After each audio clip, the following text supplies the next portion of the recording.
Oke, assalamualaikum warahmatullahi wabarakatuh. Oke, di sini kalian bisa lihat ya di sini. Di sini ada sebuah kode kelas ya. Nah, kode kelas ini nggak bisa ya kalau orang luar masuk ke sini ya. Jadi harus orang-orang yang memang di-invite atau orang-orang yang memang punya akses lah ke sini. Jadi ini nggak bisa diakses sembarangan ya.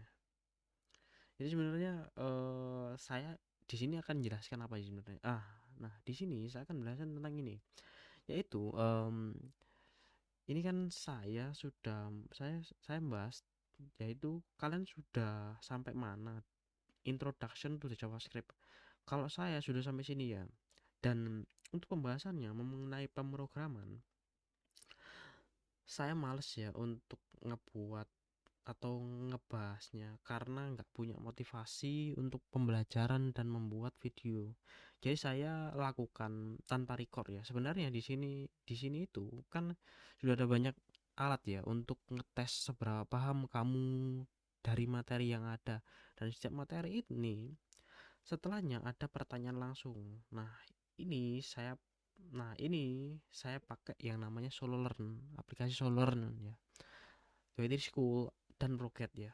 Nah, di Prograde sendiri memang direkomendasikan ya, tapi karena dia itu kurang, jadi saya pakai Sollearn atau Wetrick School, atau ada aplikasi lain kayak Mimo atau lainnya, ada banyak sih sebenarnya. Karena di sini di algoritma dasar. Nah, di algoritma dasar ini saya mengajar tentang JavaScript juga ya. Jadi makanya di sini tuh tadi membahas tentang JavaScript ya. Nah, sebenarnya sekarang ini sudah masuk ke JavaScript ya. Jadi cuma awal-awal aja ya. Jadi kayak apa namanya? Bahasa pemrograman kayak kok bahasa pemrograman sih sebenarnya, kayak algoritma dan logika. Nah, algoritma dan logika sudah selesai ya. Nah, sekarang ini kita akan bahas tentang ini apa namanya? Bahasa pemrograman. Nah, di bahasa pemrograman saya pakainya JavaScript ya. Itu sudah saya bahas ya sebelumnya ya. Nah, nah di sini ya ini ya. Jadi karena kita itu butuhnya percobaan ya, praktek, studi kasus dan yang lainnya, dan itu beda ya cara menjelaskannya ya. Nah, saya sampai males ya mempelajarinya karena apa? Ya karena udah beda ya cara pakai kodenya ya. Jadi di tutorial itu memang bisa dipakai, tapi kalau untuk pemrograman saat ini itu udah beda ya, kayak teknologinya, cara pakai kodenya aja udah beda ya. Ya ada beberapa kode yang masih bisa dipakai tapi kurang best practice ya, atau eh, praktik terbaik lah yang bisa kita lakukan di proyek yang akan kita buat ya. Nah ini ya kata-kata seorang korporat ya, korporat teknologi ya.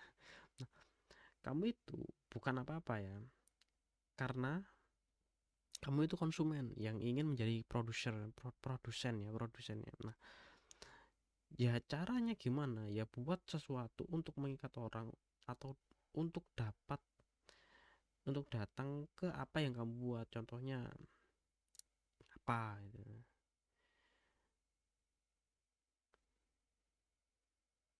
Nah oke, di sini saya pakai aplikasi yang namanya Sollearn. Nah di Sollearn ini saya pakainya yang Introduction to JavaScript. Kemudian di dalamnya bisa kita lihat di sini ya, yaitu ada handling user input. Nah di JavaScript sama kok di JavaScript sih, di Solo Learn. Oke, di Solo Learn sama sama apa namanya, sama Witry School. Nah itu dua-duanya pakai bahasa Inggris ya. Jadi jangan kaget ya kalau memang pembahasannya pakai bahasa Inggris ya. Ya seperti video-video sebelumnya ya, seperti itu ya. Jadi kita akan diarahkan untuk memakai memang bahasa Inggris, mau gimana lagi, karena memang sangat dibutuhkan ya bahasa Inggris ya. Oke, kemudian ini eh, apa? Nah ini ya, boolean input. Nah ini advanced user. Nah ini yang ini ya, advanced user input ya. Oke, kemudian lanjut lagi ke Mana? Nah, ini di W3 School. Nah, W3 School itu juga lengkap ya. Ada JavaScript tutorial. Nah, JavaScript tutorial ini sendiri itu banyak ya. Ada JavaScript home, JavaScript object, function, data type, assignment, arithmetic, operator. Nah, ini ya JavaScript variabel. Nah, sekarang itu pakainya yang namanya let sama construct konstanta ya. Nah, JavaScript variabel itu jarang dipakai ya. Walaupun ada beberapa memang yang pakai ya, tapi sekarang itu pakainya ini let atau cons. Karena memang kebiasaan saya kalau saya ngoding itu bukan pakai biasa kayak apa HTML, CSS sama JavaScript, tapi saya langsung framework ya. Jadi saya nggak pakai gini-ginian ya. Kemudian lanjut, nah ini ya, ini ada sebuah aplikasi yang namanya Mimo ya. Nah, Mimo di sini itu juga bisa untuk belajar ngoding ya. Tapi ini ya, jadi kalau kalian memang ingin nyoba ya ini yang free ini ya, free forever ya, free selamanya ya. Atau kalian yang pengen naik tingkatan pro atau max ya terserah ya. Kalau saya sih sebenarnya kalau memang untuk casual learning ya memang ini basic aja, nggak usah ke pro atau max, karena memang ya memang nggak punya uang untuk berlangganan ini. Sebenarnya berlangganan bisa, cuma aplikasi yang akan kita pakai ini banyak, makanya kita pakai yang free aja ya. Oke. Kemudian ini ya, ini. Nah, di sini saya pakai yang namanya Codewar ya. Nah, di Codewar ini, nah di Codewar ini gunanya apa sih sebenarnya Codewar ini? Nah, Codewar ini dipakai sebagai ya training lah. Kita menantang diri kita sendiri ya untuk menyelesaikan suatu permasalahan. Oh, kalau kok kelokot ya, menantang diri kita sendiri ya, menantang diri kita sendiri dengan apa, studi kasus yang memang susah untuk dikerjakan ya. Nah, kode war ini ntar ya. Oke, sambil kita nunggu kita akan lihat ya. Nah, untuk contohnya seperti apa? Nah, contohnya seperti ini. Nah, create phone number. Nah, create phone number ini sendiri kita disuruh untuk ngebikin ya namanya ini ya create number ya. Jadi kita akan ngebuat sebuah bagian pertama nomor telepon ya, atau kode area lah. Kemudian kita akan ngebuat sebuah kode penukaran, yaitu exchange code, area code, exchange code, sama yang bawahnya lagi adalah buat bagian ketiga dari nomor telepon atau nomor pelanggan ya. Nah, nomor pelanggan, kemudian kita akan menggabungkan bagian-bagian tersebut dalam format yang diinginkan. Nah, seperti ini ya. Nah, setelah dijalankan, nanti akan muncul yang namanya ini pesetnya. Artinya dia itu bisa bisa dipakai ya. Kodenya itu sudah benar dan memang bisa dipakai. Seperti itu. Sudah, kelihatan sudah sih. Oke. Oke, di sini saya juga memberikan banyak itu ya, apa namanya, video tutorial ya. Di sini ada dari apa YouTube-nya itu programmer zaman now, kemudian ini dia Afrizal, kemudian Pak Sandika, ini Pak Sandika ya, kemudian ada ya, apa namanya ya, Pak Sandika 2, kemudian satunya apa ya, ini kelihatannya saya coba lihat di sini. Oh, nggak bisa, keblok ya, jadi nggak bisa ya. Jadi seperti ini ya, di sini ya kita bisa masuk ya seperti ini. Nah, ini kita akan, nah ini kita akan nantang diri kita sendiri ya. Nah, ini kalian bisa coba lah untuk nyoba-nyoba lah. Ini gunanya sebenarnya untuk apa sih?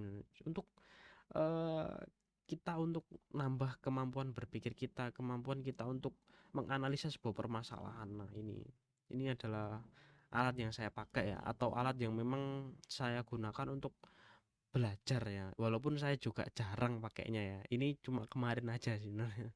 Jadi ya nggak apa-apa lah. Kalau memang ada waktu saya akan pakai ini ya. Kemudian kita akan masuk di sini ya. Nah, ini kita bisa ini Cu University dari Diafrizal itu juga bisa. Ini jadi Cu University ini itu membahas dari yang paling bawah ya. Yang pertama adalah HTML CSS ya. Kemudian lanjut lagi ke CSS JavaScript. Kemudian semester ketiga itu langsung ke itu Node.js ya. Jadi langsung ke framework langsung ya. Kemudian kemudian ada Joy Animalist, dia bikin sebuah website anime, bukan website anime sih sebenarnya, website forum anime. Kemudian lanjut lagi yang terakhir semester 5 ini Cupai ya, Cuipai ya, Cuipai ya, Cuy Python ya. Jadi yang semester 5 kita akan belajar Python ya. Nah, kemarin oh itu berarti JavaScript.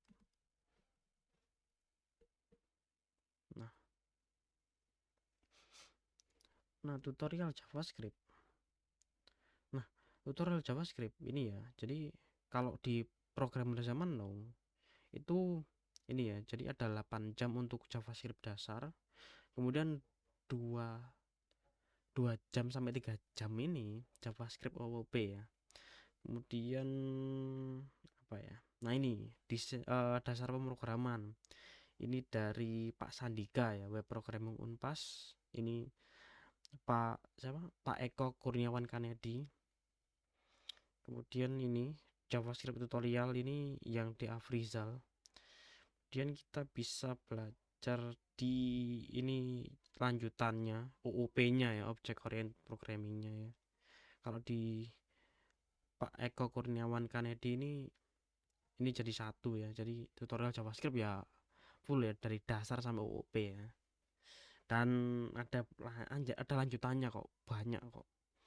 Kemudian ini JavaScript, kalau ini juga sama. Jadi di Afrizal, jadi dia itu cuma 1 jam, ini juga bahas dasarnya. Kemudian Doom dan lain sebagainya.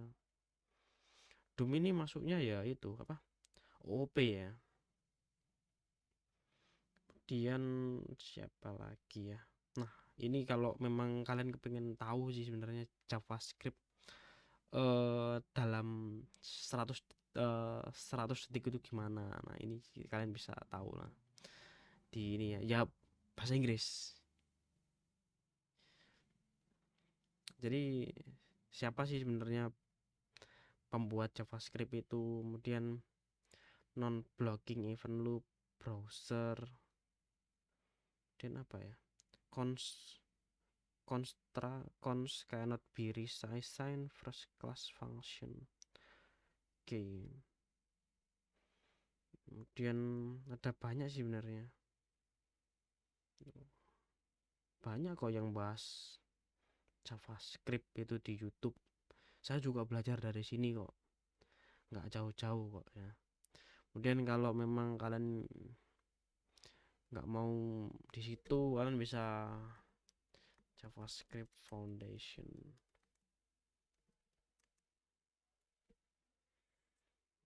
Apa ya, JavaScript Foundation kalau nggak salah ya.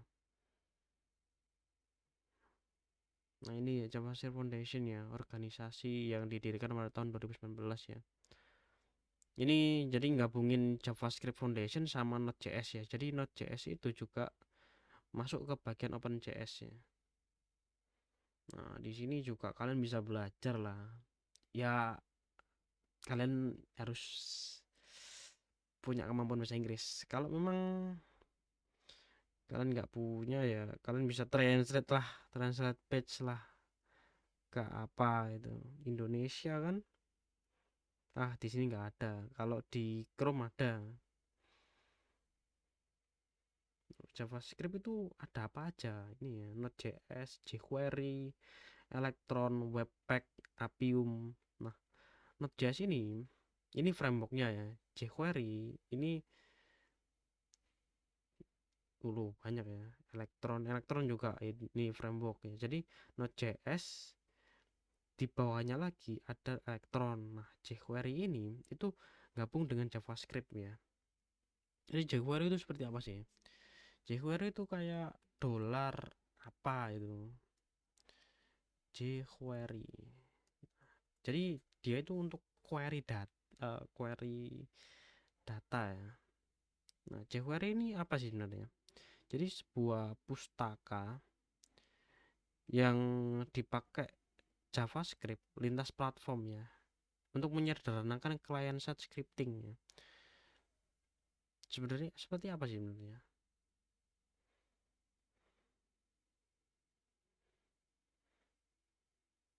Nah, jQuery sama Ajax itu dua-duanya itu ya dipakai ya. Ajax juga sama. Kok lama ya? Oke, saya tutup aja ya. Kode warnya kemudian ini saya tutup juga lah. React icon ini saya tutup, kemudian Tailwind juga saya tutup. Nah, ini ya jQuery ya. Nah, jQuery seperti apa sih sebenarnya? Nah, seperti ini. Ada dolar, kemudian kurung buka, petik dua, titik tab. Nah, on click ya. Nah, on click. Di sini kan dia kan menjalankan sebuah event ya. Nah, ini kemudian ketika ini berarti pas kita itu apa namanya membuka tutup seperti ini ya. Ini kan pakainya on click kan. Ah, kok error. Oke, Kiana seperti ini ya. Nah, ini on click. Kalau ngelihatnya di mana? Nah, di inspect ini. Kok lama ya? Gak usah lah. Memang ini sebenarnya Chrome ini serada lama ya. Kalau mau ngomong. Oke, ini berarti saya tutup ya. Jadi kenapa kok bahasnya algoritma, tapi kok di dalamnya ada bahasa pemrograman ya? Nah, saya juga kepikiran juga ya sebenarnya. Jadi algoritma sendiri itu sebenarnya nggak bahas tentang codingan dulu sih sebenarnya. Jadi algoritma itu bahas tentang ini algoritma. Algoritma itu bahasnya itu nah seperti ini notasi algoritma. Ini kan apa namanya flowchart dan lain sebagainya ya. Kenapa kok saya langsung ke bahasa pemrogramannya langsung?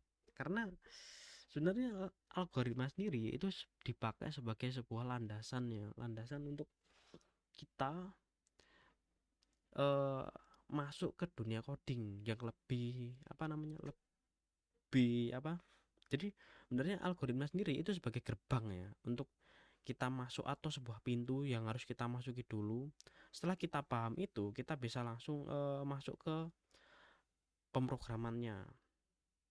Seperti itu. Jadi algoritma sendiri itu dipakai sebagai sebuah kayak ide lah. Kita punya ide, kita mau bikin seperti ini. Nah, jadi kan kita kan kalau punya ide kan kita kan nggak menjelaskan secara rinci ya. Nah, oleh karena itu kita perlu algoritma. Nah, di algoritma ini kita akan merincikan, menyederhanakan ide kita tadi yang tadinya abstrak menjadi lebih terstruktur. Nah, itulah algoritma. Kemudian di algoritma ini juga kita akan belajar tentang logika. Nah, logika sudah kita pelajari sebelumnya. Jadi kita seperti tadi langsung ke langsung ke bahasa pemrograman ya, langsung ke JavaScript-nya ya. Oke. Nah, di JavaScript-nya juga saya nggak jelasin lebih lanjut atau lebih lengkap karena apa? karena kalian bisa belajar di YouTube ya. Kalau memang kalian memang ada yang kurang atau ada yang nggak bisa, ayo kita cari tahu lebih lanjut, atau kita cari tahu sebenarnya apa eh kalian itu errornya di mana, atau kalian itu kesalahannya di mana sih sebenarnya, kurang apa gitu. Nah, seperti itu. Nah, saya juga ini ya, sebenarnya di di pembelajaran saya sendiri, saya juga bingung ya, sedikit bingung ya, karena tugas saya adalah mengenalkan bahasa pemrograman. Nah, sebelum mengenalkan bahasa pemrograman, saya mengenalkan algoritma ya, terlebih dahulu ya. Tapi dalam kenyataannya, saya lebih banyak ngobrol ya, seperti ini ya. Saya ngobrol kan di depan kamera untuk bukan di depan kamera ya, lebih tepatnya di depan eh video, kok video sih sebenarnya, di depan screen layar saya ya. Daripada saya lebih banyak ngobrol ya daripada menjelaskan bagaimana memakai JavaScript. Nah, ini sudah saya jabarkan tadi ya. Alasannya karena sudah banyak ya di internet ya, di YouTube, di Google, referensi referensi saya tadi ini juga banyak. Saya juga sudah taruh di eh, Classroom juga. Kemudian kalau kalian nggak nemu di YouTube dan itu memang kurang, kalian bisa cari di Google bagaimana sih cara memakai bahasa pemrograman JavaScript. Nah, bahasa pemrograman JavaScript ini sebenarnya butuh apa aja. Kalau memang masih kurang, kalian bisa pakai AI, entah apa yang mau kalian pakai. Kalau saya pakai Gemini, walaupun Gemini ini juga masih kurang ya, masih kurang untuk kayak mendetailkan atau menjabarkan lebih lanjut, itu juga masih kurang. Kemudian kalian bisa pakai ChatGPT ya, seperti ini ya. Ini saya pakai React, saya pakai bahasa pemrograman kok bahasa pemrograman lagi sih, saya pakai yang framework JavaScript yang namanya React. Oke, jadi kerjaan saya menjadi semakin ringan. Bukan ringan sih sebenarnya, jadi ada yang memang saya kurangi ya. Jadi saya itu hanya akan fokus dengan apa sih yang mau kalian kerjakan. Jadi kalian ini punya ide apa, kalian mau buat apa, kalian mau gambarkan apa, saya akan tanyakan, saya akan bantu untuk mencari jawabannya, membantu kalian lah ibaratnya ya. Jadi saya sendiri nggak tahu kalian itu mau membuat apa, dan saya juga nggak bisa asal kasih contoh ya. Kalau ide kalian itu beda dengan apa yang saya pikirkan, jadi saya ngalah ya, saya nggak bakalan pakai ego saya ya. Jadi tugas saya cuma ngarahkan, jadi keinginan kalian apa saya akan tanyakan, saya akan jabarkan lebih lanjut. Nah, seperti itu. Jadi saya nggak salah-salah ngebikin sebuah contoh ya, walaupun ada banyak sih sebenarnya contoh yang bisa saya pakai, tapi di internet, di YouTube dan lain sebagainya banyak sih sebenarnya. Kalian tinggal edit-edit dikit kan kalian juga sudah bisa kok. Nggak perlu kayak gini lah tampilannya bagus kayak gini, nggak perlu susah, bikinnya susah. Nah ini ya, jadi si Gemini ini bilang, jadi saya ini sebagai sebuah fasilitator ya, bukan sekedar seorang pemberi informasi ya. Jadi nanti tugas saya itu adalah interaksi yang mendalam ya. Alih-alih ya hanya memberikan kode, saya itu akan mencoba untuk mengarahkan seseorang atau peserta untuk berpikir kritis. Misalnya ada pertanyaan, atau teman-teman nggak bisa ngajukan pertanyaan, maka saya yang ngajukan pertanyaan. Apa sih yang akan kalian pikirkan? Akan terjadi apa jika kode ini kita ubah? Atau bagaimana cara kita ngebikin sebuah fitur itu lebih efisien? Nah, itu kan pertanyaan kan? Nah, itu. Kemudian kita juga bisa ngelakuin yang namanya diskusi kelompok ya. Nah, bagi saya dan juga peserta atau kalian ya, kita akan ngebuat sebuah kelompok kecil dan kita akan ngeberikan tantangan kecil-kecilan lah, proyek kecil-kecilan lah. Dengan diskusi kita akan menjabarkan sebenarnya konsepnya mau gimana, kita akan lebih memahami konsepnya, terus kemudian kita akan menemukan solusi yang mau kita inginkan. Ya walaupun solusi itu beda-beda ya, saya nggak bisa ngomong bahwa saya punya solusi ini dan teman kalian ada solusi yang lain, saya juga bisa dicatat. Oke, kemudian ini praktek langsungnya. Nah, kita akan ngebuat sebuah, kita akan menyediakan, saya akan menyediakan waktu untuk praktek langsungnya. Jadi saya bisa memberikan latihan-latihan sederhana yang menantang untuk menerapkan konsep yang sudah dipelajari ya. Nah ini ya, fokus kita nanti itu bukan pada pemahamannya, bukan pada pemahamannya, salah. Fokus kita itu pada pemahaman ya, pemahaman konsep yang mau kita buat, bukan hanya sintak atau kode yang saya buat, enggak. Jadi analoginya kita akan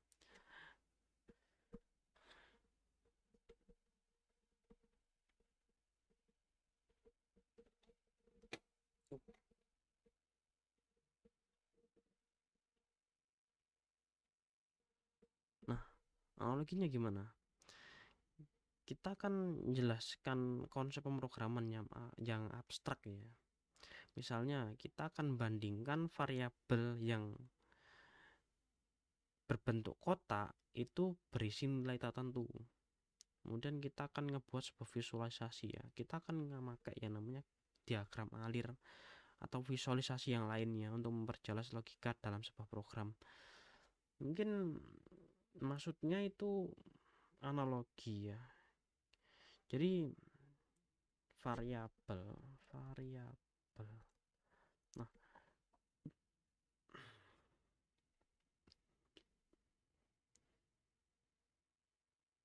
nah, variabel itu maksudnya matematika ya. Variabel dalam bahasa pemrograman JavaScript. Nah, variabel yang akan kita pakai, nah ini ya variabel JavaScript ya. Kemudian visualisasi, oh iya, saya juga lupa ya. Saya perlu menjelaskan sejarah singkatnya ya. JavaScript ya.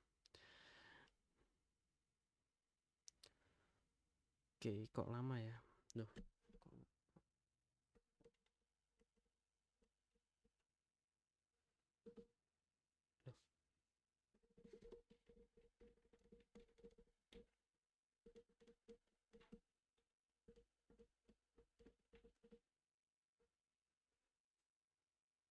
loh, gimana sih?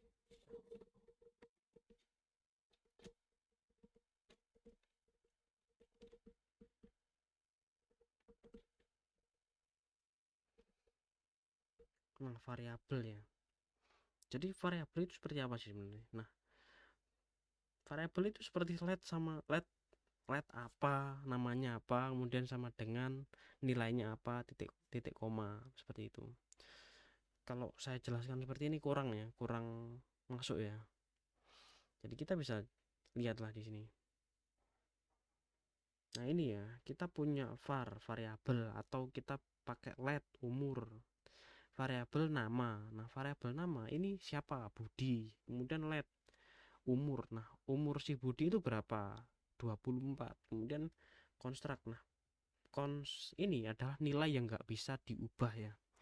Nah, pekerjaan si Budi ini yang umurnya 24 ini apa? Web developer. Nah, seperti itu.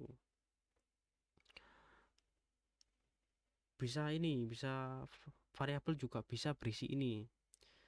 Jadi contoh variabel isinya buah. Nah, ada juga yang namanya variabel tanpa isi. Variabel tanpa isi. Kemudian ada juga variabel yang isinya nilai atau angka. seperti ini. Kemudian apa, visualisasi. Nah ini ya, nah visualisasi ini alur logikanya. Nah alur logika ini pakai yang namanya algoritma, pakai notasi ya, pakai notasi, entah itu notasi flowchart, entah itu notasinya pakai pseudocode, atau notasinya pakai eh apa namanya satunya itu, kan ada pseudocode, yang satunya itu teks terang ya, itu juga bisa. Kemudian ini ya, saya perlu menjelaskan secara singkatnya JavaScript ya. Nah JavaScript, oke, iya sebenarnya saya juga mikir ya, ini JavaScript ini sebenarnya siapa sih yang buatnya. Berarti nggak usah jauh-jauh lah, ini berarti saya close dulu ya. Nah JavaScript ya, nah JavaScript itu adalah bahasa tingkat tinggi ya, yang dipakai untuk membuat sebuah website itu menjadi lebih dinamis ya. Nah dia itu dapat bekerja di berbagai uh, web browser atau sebagian besar penjelajah web populer seperti Google Chrome, Internet Explorer, Mozilla Firefox, Netscape, kemudian Opera. Nah kode JavaScript dapat disisipkan dalam halaman web menggunakan tab TypeScript ya. Nah saya bisa lihatlah di Wikipedia, ini ya JavaScript. Nah ini ya, nah awalnya si JavaScript ini dipakai sebagai client side dalam penjelajahan ya. Nah kini si JavaScript ini berubah menjadi engine ya, yang dapat disisipkan ke dalam perangkat lunak ya, kayak server side juga bisa. Jadi dulunya client side, sekarang kita bisa pakai sebagai server side juga, keren. Jadi dia itu bisa dipakai dalam web server ya, atau server web. Kemudian kita juga bisa pakai ini basis data dalam pemrograman non web seperti perangkat lunak pengolah kata atau pembaca PDF ya. Nah JavaScript ini diciptakan oleh Brandon H. Nah dulunya itu dari Netscape ya, di bawah nama Mocha, yang nantinya namanya diganti menjadi LiveScript ya. Jadi sebelumnya yang namanya Mocha diubah lagi menjadi LiveScript, dan yang terakhir menjadi JavaScript ya.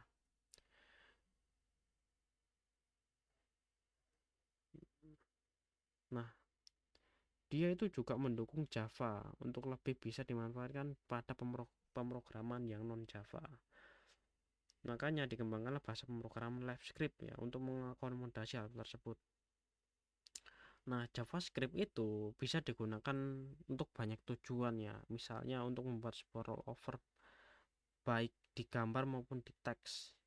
Yang penting kita pakai yang namanya AJAX. Nah AJAX ini artinya Asynchronous JavaScript and XML HTTP, atau disingkat AJAX. Ini sama seperti jQuery ya. Dan ini sejarahnya ya, banyak sih sebenarnya. Oke, saya sudah bahas ini. Kalau kalian memang kurang ya, kan bisa baca-baca lah JavaScript ini. Kemudian apa? Nah ini ya, kita akan mengembangkan sebuah proyek bersama ya. Kita akan milih lah proyeknya apa. Kita akan bikin proyeknya apalah nanti itu. Mungkin kita akan bagi tugas. Jadi nanti itu peran setiap orang itu apa masing-masingnya. Kita juga akan ngelakuin yang namanya review bersama. Itu kita juga bisa memanfaatkan AI sebagai untuk ngebuat sebuah kode generasi ya, ngebuat nyuruh AI untuk menulis kode. Namun kita juga harus paham, kita harus juga memahami logikanya di balik kode yang dibuat oleh AI. Kemudian kita juga bisa pakai AI sebagai debugging ya. Artinya kita akan nanti menemukan atau memperbaiki kesalahan yang kita buat, atau kode yang kita buat itu ada kesalahan. Nah, kita akan menjalani yang namanya debugging. Kemudian ini penjelasan konsep. Nah, AI ini dipakai sebagai untuk memberikan penjelasan yang lebih baik tentang konsep yang akan kita lakukan, konsep pemrograman tertentu lah, seperti itu ya. Oke, mungkin cukup sampai sini ya, terlalu banyak ngobrol ya. Oke, cukup sampai sini ya, terima kasih.